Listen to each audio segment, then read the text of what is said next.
श्रीमद्भगवद्गीता अध्याय 2 सांख्ययोग श्लोक 7-8-9 कार्पण्यदोषोपहत स्वभाव पृच्छामि त्वां धर्मसम्मूढचेताः यच्छ्रेयस्या निश्चितं ब्रूहि तन्मे शिष्यस्तेऽहं शाधिमान् त्वां प्रपन्नम्।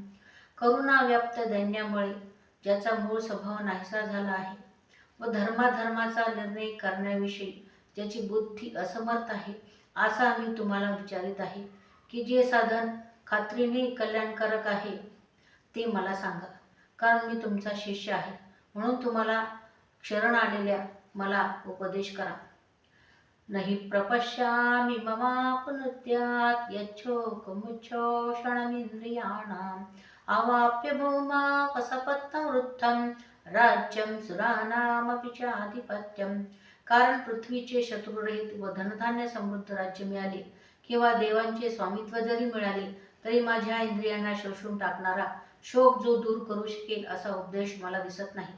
संजय उवाच एवमुक्त्वा ऋषिकेशं गुडाकेशः परन्तप नयोत्स इति गोविंदम् उक्त्वा तूष्णीं बभूवः।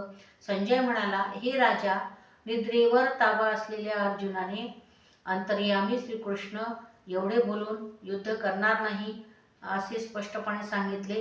तो गप्प झाला।